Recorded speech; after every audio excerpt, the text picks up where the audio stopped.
يصلون على النبي يا أيها الذين آمنوا صلوا عليه وسلموا تسليما اللهم صل وسلم على سيدنا محمد وعلى آل سيدنا محمد قد ضاقت حيلتي أنت وسيلتي أدركني يا رسول الله الصلاة والسلام عليك يا رسول الله الصلاة والسلام عليك يا حبيب الله وعلى آلك وأصحابك يا نبي الله. آج کی اس محفل پاک میں میری حاضری، میں دعا گو ہوں اللہ کریم آپ کا اور میرا اس مقام پر ذکر مصطفیٰ کی محفل میں مل بیٹھنا اپنی بارگاہ میں قبول و منظور فرمائے. جناب آپ نے حضور سید عالم صلی اللہ علیہ وآلہ وسلم کی ولادت بسعادت رونق افروز ہونے، تشریف لانے اور جلوگر ہونے کی خوشی میں اور پھر اس مقام کی تکمیل کی خوشی میں ذکر مصطفیٰ کی محفل سجائی ہے. میں دعا گو ہوں اللہ کریم اس مکان اور مکینوں کو ہمیشہ سلامت رکھے، ہر قسم کی آفات بلیات حوادثات سے محفوظ فرمائے. اللہ اس گھر کو گھر والوں کے لیے باعث خیر، باعث برکت، باعث راحت، باعث امن و سکون بنائے. آمین.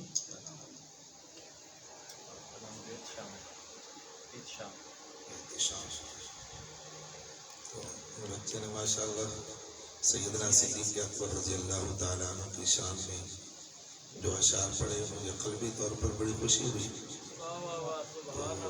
عموماً دیکھا یہ گیا ہے کہ اہل سنت کی محافل کے اندر جو ہمارے سٹے سیکٹری کمپیر حضرات ہیں وہ شیعیت کا رنگ ان پر بہت چڑھا ہوا ہوتا ہے، اور شاید صحابہ کا ذکر وہ گناہ سمجھ رکھا ہے انہوں نے. تو ہمیشہ اہل سنت کا دستور رہا کہ سنی تو کہتے ہی اسی کو ہیں جو صدیق کو بھی مانے، عمر کو بھی مانے، عثمان کو بھی مانے، علی کو بھی مانے، حسن کو بھی مانے اور حسین کو بھی مانے. ہم تو یہ 6 کے 6 اشخاص ان کی در کی غلامی کو اپنے لیے ترہ امتیاز سمجھتے ہیں. تو یہ تو دوسرے ہیں نا جو ان 3 کے منکر، اور کچھ وہ ہیں جو ان 3 کے منکر. سنی تو وہ ہے جو ان 3 کو بھی مانے، ان 3 کو بھی مانے. سنی کہتی ہی اسے. اللہ کریم ہمیں بزرگوں کے نقش قدم پر چلائے، راہ راست پر چلائے. اللہ عز و جل نے کلام مقدس میں ارشاد فرمایا، یا ایھا النبی، اے نبی، انا ارسلناک شاہدا، یقیناً ہم نے آپ کو حاضر و ناظر بنا کر بھیجا، ومبشرا ونذیرا، خوشخبری دینے والا اور ڈر سنانے والا بنا کر بھیجا، وداعیا الی اللہ، اللہ کی طرف بلانے والا، وسراجا منیرا، اور ہم نے آپ کو روشن سورج بنا کر بھیجا ہے. حضور سید عالم صلی اللہ علیہ وآلہ وسلم کی عظمت و شان کے حوالے سے قرآن کریم میں جن جن آیات کا نزول ہوا، یہ ان آیات میں سے ایک منفرد آیت ہے کہ اس کے آغاز تا اختتام ہر کلمہ وصف مصطفیٰ پر مشتمل ہے. یوں کہہ لیجیے کہ حضور کی عظمت و شان کا، رفعت و کمال کا ایک حسین اور خوبصورت سا کل دستہ ہے. اور پھر ان میں سے پہلی صفت جو میرے رب نے ذکر فرمائی وہ ہے لفظ نبی. صفتیں 2 قسم ہوتی ہیں، ایک صفت لازمہ ہوتی ہے اور ایک صفت عارضہ ہوتی ہے. آپ کی اور میری صفات عارضہ ہے. ہم جوان ہیں تو نظر تیز ہے، بوڑھے ہو گئے تو نظر کمزور ہو گئی، پھر ایک وہ وقت آیا بینائی سلب ہو گئی، اللہ نہ کرے. ہم جوان ہوتے ہیں، قوت سماعت ٹھیک ہوتی ہے، بوڑھے ہو گئے قوت سماعت متاثر ہو جاتی ہے. تو پھر ایک وقت بھی آتا ہے بسا اوقات کہ آدمی قوت سماعت سے محروم بھی ہو جاتا ہے، وہ سن بھی نہیں سکتا، بہرا ہو جاتا ہے. جو آج صفت ہو کل نہ ہو اس کو صفت عارضہ کہا جاتا ہے. وہ کبھی ثابت ہوئی کبھی معدوم ہو گئی. اور پھر موصوف کے اندر وہ صفت ہو تو اس کا حسن ہوتا ہے، کمال ہوتا ہے. اور اگر وہ صفت زائل ہو جائے تو یہ قبح اور عیب شمار ہوتا ہے. اسی طرح آدمی جوان ہے تو پھر صاحب علم ہوتا ہے، صاحب فن اور کمال ہوتا ہے. جب بوڑھا ہو جائے تو پھر وہ اس فن اور کمال سے محروم بھی ہو جاتا ہے. میں نے اپنی نظروں سے ایک ڈاکٹر صاحب کو دیکھا کراچی کے اندر، جس نے شلوار بھی الٹی پہنی ہوئی تھی، اور اس نے مجھے آواز دے کر، اس نے مجھے پہچانا نہیں، وہ سمجھا کوئی اور آدمی جو ان کے جاننے والا ہوگا. اس نے مجھے آواز دی تو میں چلا گیا، ان سے جا کر ملا. ضعیف العمر تھے، وہ بزرگ تھے، مجھے نہیں پتا تھا کہ یہ ڈاکٹر بھی ہے. تو جب انہوں نے مجھے غور سے دیکھا تو کہا معذرت، میں نے کوئی اور آدمی سمجھا تھا، وہ میرے جاننے والے تھے. تو ہماری مسجد کمیٹی کے نائب صدر تھے، وہ مجھے کہنے لگے آپ ان کو جانتے ہیں؟ میں نے کہا نہیں. انہوں نے مجھے بلایا تو میں ان کے پاس چلا گیا تو کہتے یہ نامور ڈاکٹر تھا اپنے وقت کا، جب لوگ کئی دن پہلے اس سے ٹائم لیا کرتے تھے چیک اپ کروانے کے. اور لیکن کیفیت یہ ہو گئی کہ آج اس نے کپڑے بھی الٹے پہن رکھے تھے. تو آپ دیکھ لینا، یہ ایک نکمی سی عمر آ جاتی ہے انسان پر، جب سب کچھ بھول جاتا ہے، ختم ہو جاتا ہے. اب اس کے اندر وہ حسن نہیں رہتا، وہ خوبی نہیں رہتی، وہ کمال نہیں رہتا، وہ نقص اور عیب کا شکار ہو جاتا ہے. لیکن ایک ہستی ایسی ہے جن کے بارے میں حضرت حسان بن ثابت کہتے ہیں خلقت مبرعا من کل عیب کأنک قد خلقت کما تشاء. اے پیارے محبوب، آپ کے رب نے آپ کو ہر عیب سے پاک پیدا کیا. کأنک قد خلقت کما تشاء، ایسے لگتا ہے رب نے آپ کو پوچھ کر آپ کو بنایا. تخیل تو بڑا کمال کا پیش کیا نا صحابی رسول نے. یوں لگتا ہے محبوب آپ سے پوچھتا بھی رہا اور رب آپ کو بناتا بھی رہا. اور میں نے عرض کیا صفت عارضہ اگر ہو تو حسن ہے، اگر چلی جائے تو قبح اور عیب ہے. اور عیب کا تو امام الانبیاء کی ذات میں دخل ہی نہیں ہے نا، تعلق ہی نہیں ہے، رشتہ ہی نہیں ہے. تو اس لیے کل کائنات کے خالق و مالک رب نے آپ کے اور میرے محبوب نبی کو جو صفتیں دی ہیں وہ صفات عارضہ نہیں، وہ صفات لازمہ ہیں. اور صفت لازمہ اس کو کہتی ہیں جب موصوف کو مل جائے تو پھر اس کے قدموں سے چپکی رہے، کبھی اسے جدا نہ ہونے پائے. تو اللہ نے اپنے محبوب کو وہ صفات ادا کر دی جو ان کی ذات سے کبھی جدا ہو سکتی ہی نہیں ہے. تو ان صفات لازمہ میں سے ایک صفت لازمہ وہ ہے نبوت. رب جب نبی کو نبوت دیتا ہے نا پھر کبھی اسے لیتا نہیں ہے. تو اعلیٰ حضرت نے اس کا ایک ترجمہ کیا، اور اس کا ایک ترجمہ آپ کے بالواسطہ جو خلیفہ تھے مفتی احمد یار خان صاحب نعیمی رحمۃ اللہ تعالی علیہ، انہوں نے بھی اس کا ایک ترجمہ کیا. اعلیٰ حضرت نے ترجمہ کیا یا ایھا النبی، اے غیب کی خبریں دینے والے نبی. اور مفتی صاحب نے اس کا ترجمہ کیا، آپ فرماتے ہیں یا ایھا النبی، اے خبر والے نبی. انہوں نے اس کا یہ ترجمہ کیا. تو میری نظر کے اندر مفتی صاحب نے جو ترجمہ کیا وہ صفتی ترجمہ تھا، اور اعلیٰ حضرت نے جو ترجمہ کیا وہ تفسیری ترجمہ تھا، کیونکہ نبی کہتے ہی اسی کو ہے جو غیب کی خبریں دے، تو وہ تفسیری ترجمہ ہو گیا. اور مفتی صاحب نے جو ترجمہ کیا مفتی احمد یار خان صاحب نعیمی نے، وہ صفتی ترجمہ تھا، صفت والا. میں آسان لفظوں میں شاید آپ کو سمجھا سکوں. اگر آدمی کے اندر حسن ہونا تو کہتے ہیں یہ حسن والا ہے، اگر کسی میں شرافت ہونا تو کہتے ہیں یہ شرافت والا ہے، اگر کسی کے اندر کوئی خلق ہو اچھا تو کہتے ہیں یہ حسن اخلاق والا ہے، اگر سخی ہو تو کہتے ہیں یہ سخاوت والا ہے. تو اسی طرح انہوں نے حضور کو رب نے نبوت جو دی تو مفتی صاحب نے ترجمہ کیا یا ایھا النبی، اے خبر والے نبی. سبحان اللہ. تو آپ نے صفتی ترجمہ کیا. اب خبر والے نبی کے تین مطلب ہو سکتے ہیں.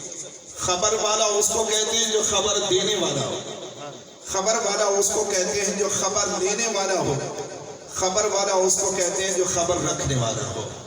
تو مفتی صاحب نے بڑا کمال کا ترجمہ کیا، اللہ آپ کی قبر پر کروڑہا رحمتیں نازل فرمائے. اور انہوں نے ترجمہ کر کے اشارہ کر دیا کہ آمنہ کا لال تو وہ ہے جو خبر دیتا بھی ہے، خبر لیتا بھی ہے، خبر رکھتا بھی ہے. یہ وہ محبوب نبی ہے جو اپنی امت سے کبھی بے خبر رہتا بھی نہیں ہے.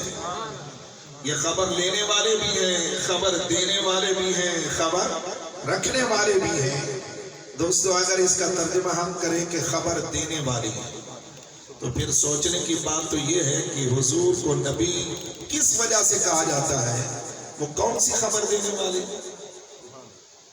بعض صاحب فقہ نے فرمایا چونکہ پیغمبر حلال اور حرام کی خبر دیتا ہے اس لیے اسے نبی کہا جاتا ہے. اور بعض نے کہا کہ نبی کو نبی اس لیے کہتے ہیں کہ وہ قرآن اور سنت سے مسائل اخذ کر کے اپنے امتی کے سامنے بیان کر دیتا ہے. اور بعض نے کہا نبی کو نبی اس لیے کہتے ہیں وہ فرش میں بیٹھ کر فرش والوں کو فرش کی خبریں دیتا ہے. لیکن ہمارا عقیدہ اور ایمان یہ ہے حلال اور حرام کے جو مسائل بتائے اسے عالم اور مجتہد کہتے ہیں. جو قرآن اور سنت سے ماخذ نکال کر قوم کے سامنے بیان کرے اسے مجتہد کہتے ہیں. جو فرش پہ بیٹھ کر فرش والوں کی فرش کی خبریں دے اسے اخبار یا تار کہتے ہیں. لیکن پیغمبر وہ ہوتا ہے جو بیٹھا فرش پر ہو اور خبریں عرش کی دیتا. وہ پیغمبر ہوا کرتا ہے جو فرش پہ بیٹھ کر عرش کی خبریں دینے والا ہو. حضور سید عالم نور مجسم صلی اللہ علیہ وآلہ وسلم کی بارگاہ اقدس میں حضرت جابر ابن عبداللہ حاضر ہو گئے اور آپ کے چہرے پر اداسی کے آثار. حضور سید المرسلین نے انہیں اپنے قریب کیا. جب قریب آ گئے تو میرے آقا پوچھتے ہیں کہ جابر اداس دکھائی دیتے ہو، غم زدہ دکھائی دیتے ہو. عرض کرتے ہیں اللہ کے رسول غزوہ احد کے اندر میرے والد کو تیر لگا غیبانہ اور وہ شہید ہو گئے. اور پھر جمال بچے چھوڑ گئے، ان کی ذمہ داری میرے کاندھے پر اور ان کے اوپر کافی قرض بھی تھا، اس کی ادائیگی کی ذمہ داری بھی میرے کاندھے پر. حضور یہ کئی بوجھ اور ذمہ داریاں میرے کاندھے پر آ گئے جس کی وجہ سے اب بے قرار ہوں، بے سکون ہوں. حضور سید عالم صلی اللہ علیہ وآلہ وسلم نے فرمایا جابر تجھے ایک ایسی بات نہ بتاؤں تیرا سارا غم کافور ہو جائے. عرض کی حضور ایسا کرم نوازی فرمائیے، ایسی بات تو ضرور سمجھائیے نا کہ غم چلا جائے، خوشی نصیب ہو جائے. سید عالم صلی اللہ علیہ وآلہ وسلم نے فرمایا کہ جتنے لوگ آج تک دنیا سے رخصت ہوئے اور اپنے بے حجابانہ کسی سے کلام نہ فرمایا مگر تیرے والد کی شان یہ ہے جب ان کے جسم پر تیر پیوست ہوا اور روح کا رشتہ جسم سے منقطع ہوا اور انہوں نے اس دار فانی کو الوداع کہا تو اللہ عز و جل نے اپنے حسن ازل پر پڑے ہوئے حجابات قدرت بھی اٹھا دیے اور فرمایا انہیں دیدار بھی کرایا اور ان سے کلام بھی فرمایا. سبحان اللہ. نعرہ تکبیر، اللہ اکبر، نعرہ رسالت، نعرہ حیدری، نعرہ غوثیہ. دیدار بھی کرایا اور کلام بھی فرمایا. لیکن بات بظاہر دیکھی جائے تو پوری ہو چکی ہے نا. حضور نے فرمایا رب نے دیدار بھی کرایا اور کلام بھی فرمایا تو ایک شرف کی بات ہے انسان کی. لیکن حضرت جابر کے دل میں خیال آیا میں وہ بات نہ سنوں جو رب نے اپنے بندے سے کی اور اس کے بندے نے اپنے رب کو جواب دیا. تو عرض کرتے ہیں اللہ کے رسول یہ بتائیے رب نے کیا فرمایا اور میرے والد نے انہیں کیا جواب دیا. تو حضور سید عالم صلی اللہ علیہ وآلہ وسلم نے یہ نہ فرمایا کہ جابر مجھے تو اتنی خبر ملی کہ اللہ نے حجابات بھی اٹھایا اور کلام بھی فرمایا. اب یہ مجھے کیا خبر کہ اللہ نے کیا کہا اور تیرے ابا نے کیا جواب دیا. چلو تو نے پوچھ لیا تو ذرا صبر کر، جب جبریل امین آئیں گے تو پھر پوچھیں گے تفصیل سے اور پھر آپ کو بتا دیں گے. تو آقا علیہ الصلوۃ والسلام ایسا کوئی عذر پیش نہیں کرتے. حضور فوراً جواب دیتے ہیں. فرمایا رب العزت نے تیرے والد کو دیدار کر کے فرمایا عبداللہ کوئی آرزو تو کر. تو تیرے والد نے جواب دیا باری اب تو دل میں کوئی آرزو ہی نہیں ہے. تو نے مجھے انسان بنایا، اگر حیوان بناتا کوئی تجھ سے پوچھنے والا تھا. اور پھر انسانوں میں سے تو نے مجھے مسلمان بنایا، اور مسلمانوں میں سے پھر مجھے نبی آخر الزمان کے امتی ہونے کا شرف عطا فرمایا، اور امت میں سے بھی مجھے صحابی رسول بنایا، اور اصحاب رسول میں سے یہ کہ مجھے شہادت کا شرف نصیب فرمایا۔ اے اللہ کوئی آرزو نہیں ہے، کوئی خواہش نہیں ہے، کوئی تمنا نہیں ہے دل میں جس کا اظہار کروں۔ رب نے فرمایا عبداللہ کچھ تو آرزو کر، انہوں نے پھر وہی جواب دیا۔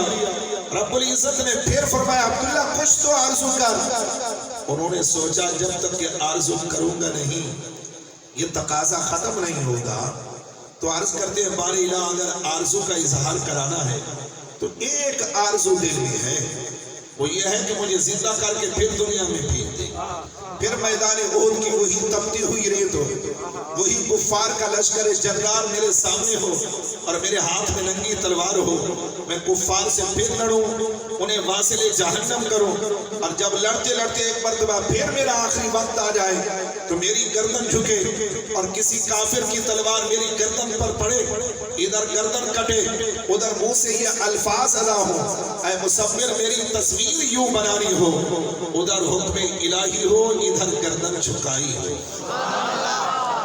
تیری راہ کے اندر گردن کٹانے میں جو لطف آیا نا وہ تیری جنت کی نعمتیں کھا کر بھی لطف نہیں آیا۔ اچھا یہ بھی ایک عجیب سا فلسفہ ہے کہ آدمی شہید جنت میں پہنچ جائے اور جنت کی نعمتوں سے لطف اندوز بھی ہو جائے، پھر بھی اصرار کرے میں دنیا میں جانا چاہتا۔ یہ بھی تو ایک عجیب سی بات ہے۔ اصل میں گردن کٹتی ہے اور یار کا جلوہ جب نظر آتا ہے نا، وہ لطف، وہ لذت، وہ چاشنی پھر ہر لطف لذت چاشنی پر غالب آ جاتی ہے۔ یہ بالکل ایسے ہی ہے جیسے کوئی آدمی آپ کے علاقے میں آئے اور یہاں آ کر پوچھے یار یہاں کا پھل کون سا لذیذ ہوتا ہے، تو آپ کہیں گے ادھر کے تو سارے پھل ہی لذیذ ہیں مگر آم کا کیا کہنا، اس کی تو کوئی مثال ہی نہیں ہے۔ تو جب آپ اپنے اس مہمان کو کھانے کی دعوت دیں اور آپ پوچھیں بھی آپ کیا کھائیں گے، وہ کہے گا جو جی چاہے کھلاؤ مگر آم ضرور کھلاؤ۔ سنا ہے ایک رحیم یار کے آم بڑے لذیذ ہوتے ہیں، کیونکہ اس نے تعریف سن لی نا، ابھی اس نے کھایا نہیں ہے، چکھا نہیں ہے، وہ لطف لذت سے آشنا نہیں ہے، لیکن سن رکھا ہے کہ لذت بڑی کمال کی ہے آم کی، تو وہ سوچتا ہے یار کھا کر نہ دیکھو کہ اس کی لذت ہوتی کیسی ہے۔ اب جب اس نے کھا لیا محسوس ہو گیا تو اب اس لذت سے وہ آشنا ہو گیا، اب اس سے پوچھے تو وہ کہتے ہیں بار بار کھاؤ۔ پہلے سوچتا تھا کہ کھا کر دیکھو لذت ہوتی کیسی ہے، اب جب لطف اندوز ہو گیا تو آپ وہ کہتے ہیں بار بار کھاؤ۔ بالکل یہی کیفیت ایک شہید کی ہو جاتی ہے۔ پہلے تو قرآن و سنت کو پڑھ کر اور سن کر اس نے یہ سوچ رکھا تھا جب شہید ہوتا ہے اس کی گردن کٹتی ہے، روح کا جسم سے رشتہ ٹوٹتا ہے اور جسم سے روح پرواز کرتی ہے، عین اسی وقت ادھر اعضاء جو ہے وہ منتشر ہو رہے ہوتے ہیں، ادھر رب العزت حجابات اٹھا دیتا ہے، دیدار بھی کرا دیتا ہے، اور جو دیدار کی لذت ہوتی ہے نا وہ ہر نعمت پر فائق اور غالب رہا کرتی ہے۔ پہلے تو شہید کے اندر تمنا تھی، تڑپ تھی، آرزو تھی، خواہش تھی، شہید ہو کر تو دیکھو، دیدار کر کے تو دیکھو لذت کیسی ہوتی ہے۔ جب شہید ہو جاتا ہے دیدار سے لطف اندوز ہو جاتا ہے، اب تمنا کرتا ہے بار بار زندہ کیا جاؤں، پھر شہید کیا جاؤں، پھر زندہ کیا جاؤں، پھر شہید کیا جاؤں، تاکہ بار بار شہید ہوتا رہوں اور انوار الوہیت سے لطف اندوز ہوتا رہوں۔ نعرہ تکبیر، نعرہ رسالت، نعرہ حیدری، نعرہ تحقیق، نعرہ غوثیہ، جشن عید میلاد النبی، امہ اہل سنت، تاجدار ختم نبوت۔ بارکہ حضور سید عالم صلی اللہ علیہ وآلہ وسلم بیٹھے فرش پر تھے مگر خبریں فرش کو دے رہے تھے، تو پتہ یہ چلا کہ نبی ہوتا ہی وہی ہے جو بیٹھا فرش پر ہو خبر عرش کے دیتا ہے۔ اور پھر آپ نے قرآن پاک پڑھا، یہ علماء کی زبانی تو یہ بات سنی ہوگی نا کہ حضرت عیسیٰ علیہ السلام جب منبر پر آئے اور اپنے قوم کے سامنے اپنی نبوت کا اعلان کیا تو قوم نے کہا جی ہر پیغمبر کا یہ وتیرہ اور طریقہ رہا، جب انہوں نے اعلان نبوت کیا تو کوئی معجزہ بھی تو دکھائے، تو آپ اگر اللہ کے سچے نبی ہیں تو پھر ہمیں معجزہ دکھائیں۔ حضرت عیسیٰ علیہ السلام نے جو معجزات دکھائے ان کا تذکرہ قرآن میں بھی ہوا۔ رب العزت فرماتے انہوں نے کہا وَأُنَبِّئُكُم بِمَا تَأْكُلُونَ وَمَا تَدَّخِرُونَ فِي بُيُوتِكُمْ، انہوں نے معجزے کا اظہار کرتے ہوئے فرمایا تم معجزے کی بات کرتے ہو، وَأُنَبِّئُكُم بِمَا تَأْكُلُونَ وَمَا تَدَّخِرُونَ، میں تمہیں خبر دے سکتا ہوں اس کی جو تم کھاتے ہو اور مرتے دم تک کھاتے رہو گے، جو تم گھروں میں چھپاتے ہو اور مرتے دم تک چھپاتے رہو گے۔ اب یہ نہ فرمایا کہ ابھی جو تم کھا کر آئے ہو میں اس کی خبر دے سکتا ہوں، یا شام کو جو کھاؤ گے میں اس کی خبر دے سکتا ہوں۔ وَأُنَبِّئُكُم بِمَا تَأْكُلُونَ وَمَا تَدَّخِرُونَ، تاکلون اور تدخرون، اس کے اندر دو زمانے ہیں، یہ دو زمانوں کا محاصرہ کرتا ہے سیدھا، حال کبھی اور استقبال کبھی۔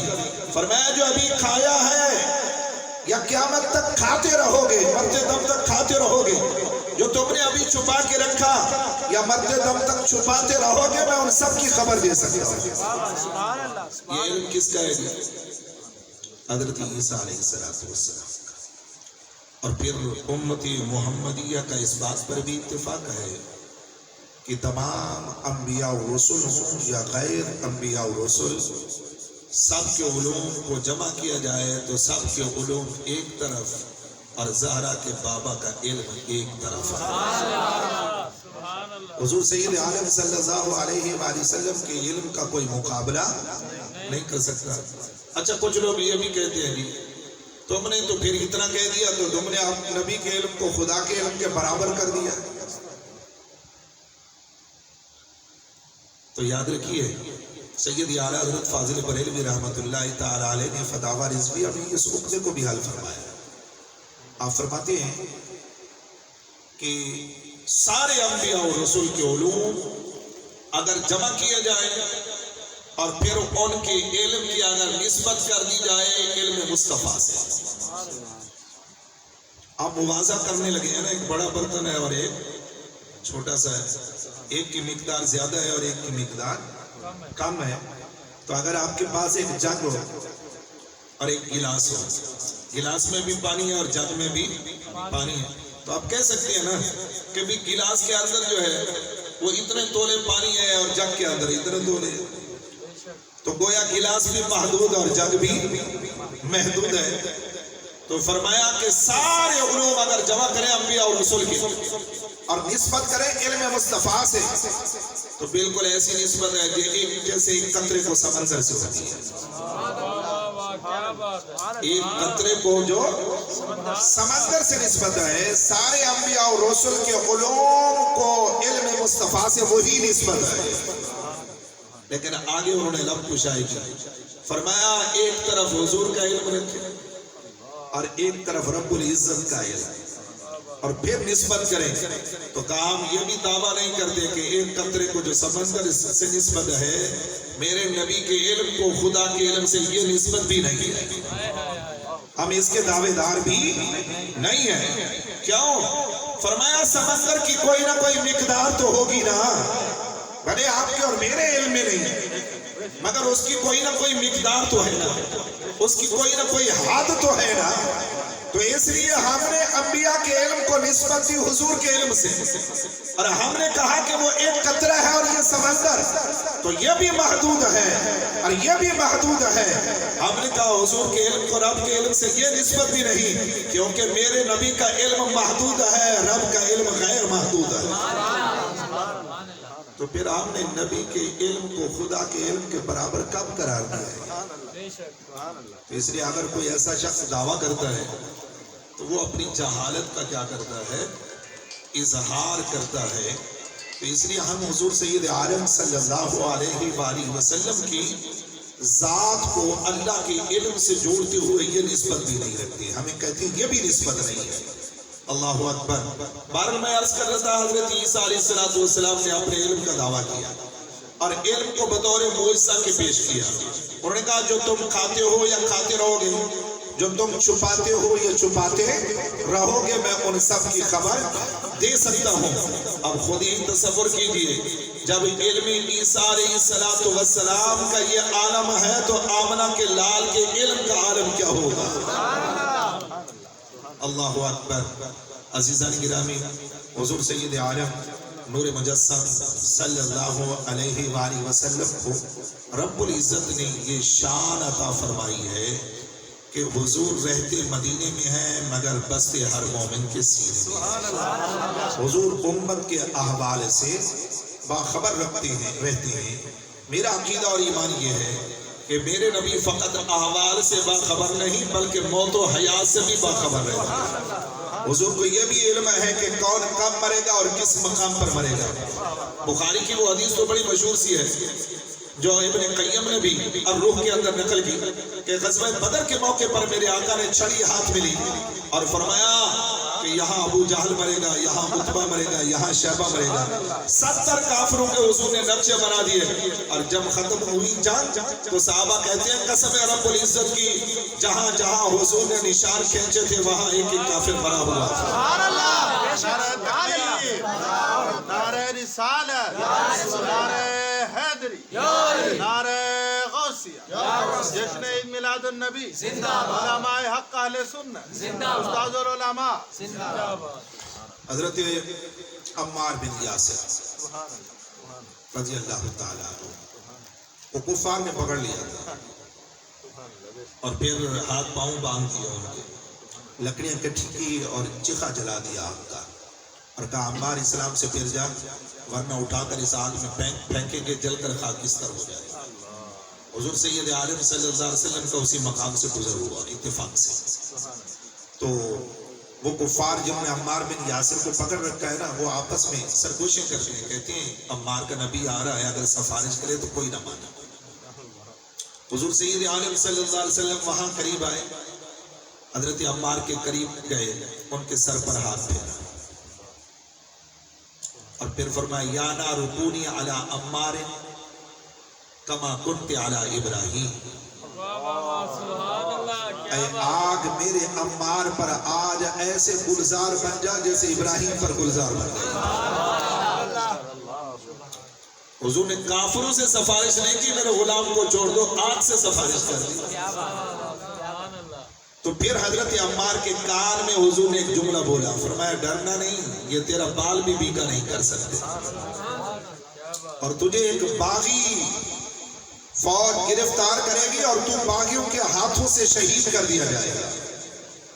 اور حضور نے شہادت کا وقت بھی بتایا، میرے آقا نے فرمایا کہ تمہیں شہید کرنے والے باغی ہوں گے اور ساتھ حضور نے یہ فرمایا کہ علامت یہ ہوگی نشانی تجھے گرفتار کر کے دودھ کا ایک پیالہ پیش کیا جائے گا، تجھے دودھ پلایا جائے گا، جب دودھ کا پیالہ تجھے پیش کر دیا جائے سمجھ لینا تیری شہادت کا وقت آ گیا ہے۔ چنانچہ حضرت عمار سے حضور آگے چلے گئے، کفار لگے تانے دینے، جس نبی کے نام پر جان قربان کرنے کے لیے تیار ہو، زندگی نچھاور کر دیو، ان کو تو تم سے اتنی ہمدردی ہی نہیں، اگر ہمیں وہ کہہ دیتے تو ہم تجھے چھوڑ دیتے، مگر آپ نے فرمایا اے ظالموں اگر تم اپنا شوق پورا کرنا چاہو تو کر لو، یہ تمہاری آگ میرا بال بھی پھیکا نہیں کر سکتی۔ کہا مجھے حضور فرما کر گئے ہیں۔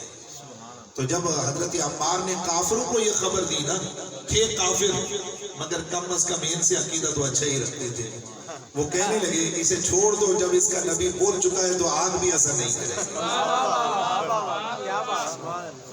حضرت ابو ذر غفاری کی بات مجھے یاد آ رہی ہے، بات تو لمبی سی ہے میں مختصر کر رہا ہوں اس کو۔ ابو ذر غفاری اپنی بیگم کے ہمراہ، بیوی کے ہمراہ حج پہ جا رہے تھے اور جب راستے کے اندر جنگل میں پہنچے نا طبیعت بگڑ گئی اور بستر پر لیٹ گئے، زمین پر لیٹ گئے، چلنے پھرنے کے قابل نہ رہے، آخری وقت آ گیا۔ ان کی بیوی اداس پریشان سے ہو گئی، فرمایا تو کیوں پریشان ہوتی ہے؟ اس نے کہا میں ایک عورت ہوں، تیرے لیے کفن دفن کا اہتمام کیسے کروں گی، یہ بے بسی ہوگی۔ تو انہوں نے فرمایا پرواہ نہ کر، اس پہاڑ کی چوٹی پہ چڑھ کر دیکھ کوئی آتا ہوگا۔ تو وہ چڑھ کر گئی، دیکھا کوئی نہیں تھا، واپس آ گئی۔ تھوڑی دیر کے بعد پھر فرمایا آپ چڑھ کر دیکھ آتا ہوگا۔ وہ پھر چڑھ کر گئی، پھر بھی کوئی نظر نہ آیا. کہا تو بار بار مجھے پہاڑ پر چڑھائے گا، ادھر کون آئے گا؟ اس نے کہا مجھے کفن دینے بھی آئے گا، مجھے دفنانے بھی آئے گا. مجھے کفن دینے بھی آئیں گے، مجھے دفنانے بھی آئیں گے. تو چڑھ کر دیکھ.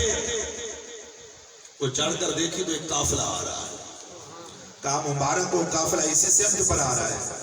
بیوی نے پوچھا شوہر سے کہ تجھے اتنا یقین کیسے تھا کہ قافلہ تیری تدفین کے لیے آئے گا؟ اس نے کہا ایک دن میں حضور کی کچہری میں بیٹھا تھا، ایک میں تھا اور ایک دوسرا شخص تھا، 2 آدمی تھے. حضور نے فرمایا تم میں سے ایک شخص ایسا بھی ہے جس کو میں دیکھتا ہوں وہ جنگل میں دفن ہوگا، وفات پائے گا، اور ایک مسافر کا قافلہ آئے گا جو اسے غسل بھی دے گا، کفن بھی دے گا، جنازہ بھی پڑھیں گے، دفن بھی کریں گے. تو بیوی نے کہا وہ دوسرا بھی تو ہو سکتا ہے. کہا نہیں، اس کی وفات شہر میں ہو چکی ہے. تب سے مجھے یقین ہو گیا میرے محبوب نے میری طرف اشارہ کیا تھا. اب صاحب کے رسول کا عقیدہ بھی تو دیکھیں نا. جنگل میں تنہا مر رہا ہے اور بیوی کو کہتے ہیں جا کر دیکھ کوئی آتا ہی ہوگا. کیونکہ آمنہ کا لال جو کہتا ہے وہ حق بھی ہوتا ہے اور سچ بھی ہوتا ہے. اس لیے میں نے کہا حضور خبر دیتے بھی ہیں اور خبر لیتے بھی ہیں. آخری بات کہہ دوں کہ خبر رکھتے بھی ہیں حضور. بات تو بڑی طویل سی ہے جو ترمذی شریف کی حدیث پاک ہے، مگر میں اتنا گوشت گزار کر دینا چاہتا ہوں. جب میدان حشر برپا ہوگا تو سارے لوگ جمع ہو جائیں گے نا کہ آج سفارشی کون ہوگا، رب کی بارگاہ میں شفاعت کون کرے گا.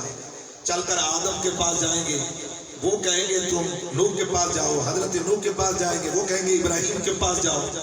حضرت ابراہیم کے پاس جائیں گے، وہ کہیں گے حضرت موسیٰ کے پاس جاؤ. حضرت موسیٰ کے پاس گئے تو وہ کہیں گے حضرت عیسیٰ کے پاس جاؤ. جب حضرت عیسیٰ کے پاس جائیں گے تو وہ کہیں گے اذهبوا الی محمد، تم کسی اور در پر نہ جاؤ، امام الانبیاء کے در پر جاؤ. اذهبوا الی محمد. تو سارے حضور کے در پر آئیں گے اور جب فریاد کریں گے تو حضور فرمائیں گے انا لہا، ہاں اس مقصد کے لیے میرے رب نے مجھے یہی منصب سونپا.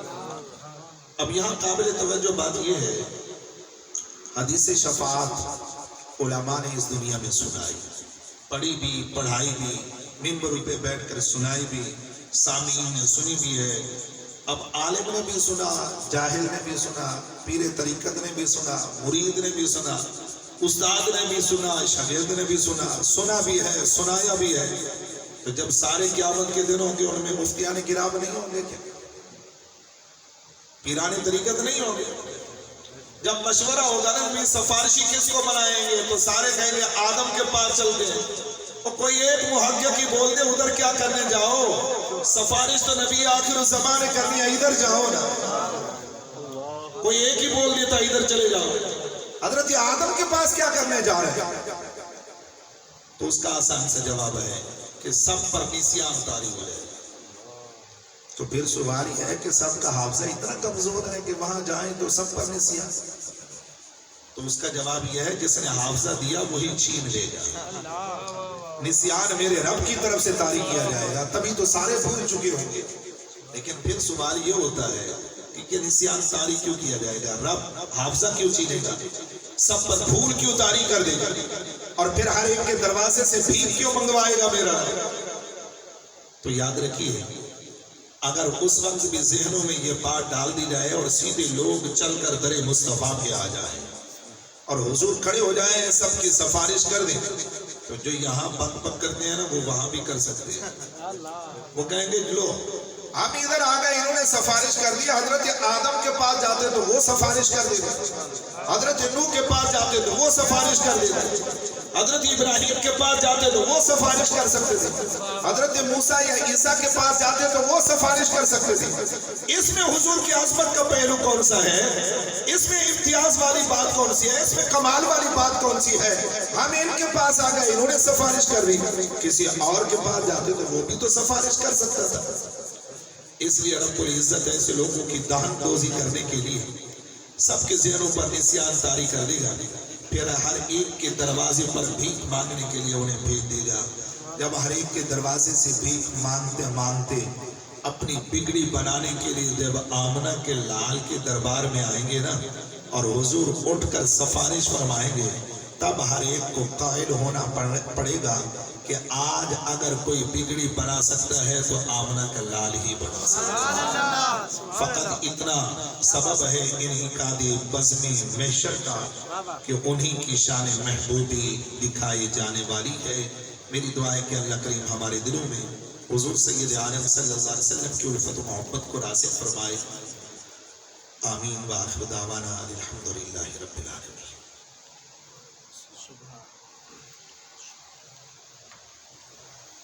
مصطفیٰ جان رحمت پیدا